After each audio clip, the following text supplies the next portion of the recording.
Ah, mes amis. Ouais. Quel début de semaine en fanfare! Vous le savez sûrement, depuis hier j'assure en partie la défense des pauvres politiques impliqués injustement dans cette sordide affaire de financement occulte de leur parti. Je peux vous dire, j'ai pas été par quatre chemins, comme on dit à Rome. Alors, soi-disant, des millions et des millions de détournés, des travaux pour des écoles. Alors là, je suis tenté de dire... Et alors? Déjà qu'on leur fait des lycées tout neufs, assez bons à rien de gamin, si maintenant on peut plus grappiller un sou par ici, un sou par là, pour donner un petit coup de main à ceux qui font tant pour qu'on vive mieux chaque jour, à tous ceux qui disent que c'est scandaleux, je dirais juste une chose. Écoutez-moi bien, bande d'égoïstes. Les partis politiques ont besoin d'argent pour financer leur action de salut public. Vous croyez que ça se passe comment pour trouver la thune, hein? Vous croyez que c'est à nos pauvres hommes politiques dévoués de mettre la main à la poche? Ils le trouvent où l'argent, hein? Vous croyez qu'ils ont l'occasion d'aller travailler pour se financer? Bien sûr que non, puisqu'ils passent tout leur temps à se battre pour vous assurer une vie meilleure. C'est à ce moment-là qu'un ami m'a tiré sur la manche pour me dire qu'en fait, les partis politiques recevaient énormément d'argent de l'État, des impôts, et que les hommes politiques étaient grassement payés pour leur mandat. Presque autant que des animateurs radio du matin, c'est pour dire.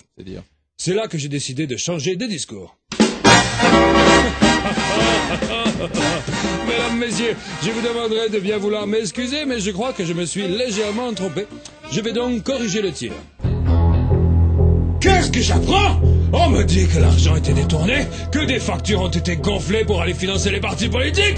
Mais bordel de choucroute, est-ce que c'est pas bientôt fini de venir vous goinfrer sur le dos des marchés publics, bande de mécréants en costard, tout droit sortis de l'ENA, l'école nationale de l'arnaque? Vous ne changez donc jamais les politiciens. Vous avez presque tout, et vous voulez encore plus. Vous voulez nous saigner à blanc, nous, les petits électeurs contribuables. Qui plus est, et comme un symbole, sur le dos des écoles, avec des fonds qui pourraient servir à nos pauvres petites têtes blondes pour qu'elles soient moins connes. Vous n'avez donc de respect pour rien. Mais prenez garde, bande de mouflons putrides. Tout le monde a ses limites. Comme le disait Nadine de Rothschild avant de rencontrer le baron, un jour, il y en a marre de se faire baiser pour payer le resto sans jamais être invité à table, et là, c'est la révolte. Je sais de quoi je parle, une fois une radasse m'a quitté pour un serveur de chez Fludge. Bref. Vous n'êtes que des cancres là, vous méritez 100 fois la mort, et en attendant que cette dernière arrive, et qu'avec le fantôme de Boris Vian, nous allions tous cracher sur vos tombes, je propose qu'aux prochaines élections, nous allions uriner dans vos urnes.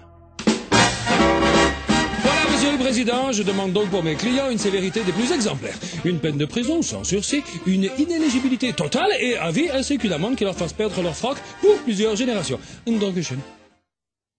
Inutile de vous dire, mon petit cri-cri, que comme le veut la loi qui demande qu'on défende son client, j'ai été écarté du procès. Peu importe. L'important, c'est que je me sois défoulé et que je me sois fait plaisir.